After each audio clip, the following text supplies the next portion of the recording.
adorer. Ce jour est à 7 heures. C'est donc un rendez-vous incontournable et irremplaçable.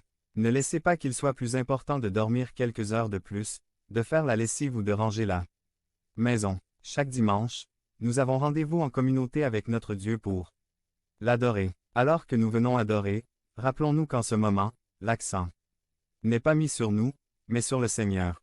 Cela a des implications, par exemple, ceux d'entre nous qui sont ici devant ne sont pas des artistes sur une scène et ceux qui sont assis ne sont pas de simples spectateurs passifs regardant ceux qui sont ici adorés. Non, ici, il n'y a qu'un seul public qui reçoit notre adoration et c'est le Seigneur. Nous sommes tous des acteurs actifs du culte et présentons le meilleur de nous-mêmes à notre Seigneur. Par conséquent, faites attention à ce que vous faites pendant le culte, car vous n'êtes pas un spectateur passif mais un adorateur actif aux côtés de vos frères. Que ce que nous allons faire ensuite n'est pas plus important, qu'il n'est pas plus important de répondre aux SMS, que nous ne perdons pas notre concentration sur des choses sans importance. Concentrons notre attention sur notre Dieu car l'adoration est pour lui. Dans le même sens, rappelons-nous que l'adoration n'est pas pour nous. Ne quittons pas cet endroit en disant des choses comme « Aujourd'hui je n'ai pas aimé le service et aujourd'hui j'ai beaucoup aimé le service ». L'adoration n'est pas pour nous, elle est pour le Seigneur. Les critères ne sont pas nos goûts ou nos préférences. La question la plus importante serait, en tant qu'Église et corps du Christ, adorons-nous le Père en esprit et en vérité? Avons-nous reconnu la sainteté, la gloire, la grâce et la grandeur de notre Dieu? Le nom du Christ était-il exalté dans le culte? Ça c'est ce qui est important. L'adoration ne concerne pas nous, mais la gloire de Dieu. Enfin, frères, il est très important de continuer à grandir dans notre compréhension de ce que signifie l'adoration de notre Dieu. Nous avons été amenés à adorer. Nous avons été sauvés par la grâce pour adorer.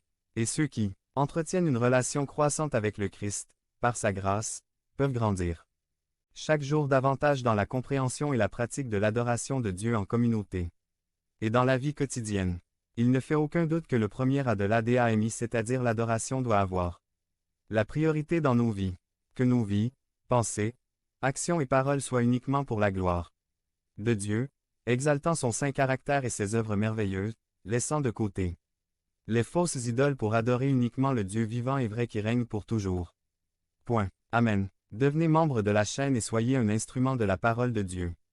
Ne manquez pas cette opportunité d'avoir un impact sur des vies. Cliquez maintenant sur le lien dans la description et aidez-nous à diffuser la parole de Dieu. Pèlerin par Wilbur Madera Rivas. Résumé. Nous sommes des pèlerins envoyés pour glorifier Dieu dans le monde. La semaine dernière, j'ai eu 15 ans mais à l'envers. Et pendant tout ce temps, j'ai vécu dans cette ville, à l'exception des 3 années où j'ai étudié au séminaire des apostrophes.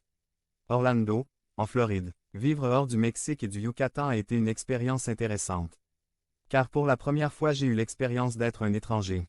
Devoir vivre, loin de chez soi, de ce qui est habituel. Devoir adopter de nouvelles routines, de nouveaux processus de vie, de nouvelles façons de communiquer. Par exemple, à cette époque, il y a environ 25 ans, tout se payait là-bas par chèque. Je n'avais jamais fait de chèque de ma vie. Eau, électricité, téléphone, courses, tout se faisait par chèque, et en anglais bien sûr. C'était donc un apprentissage et une adaptation que nous devions faire en tant qu'étrangers. Quoi qu'il en soit, lorsqu'on est étranger, il y a de nombreux ajustements et défis. Bien sûr, c'était un bon moment et plein d'expériences de vie, mais il y a eu aussi des moments difficiles et ce que j'ai soutenu, c'est de savoir que le Seigneur m'avait envoyé là-bas et que j'étais temporairement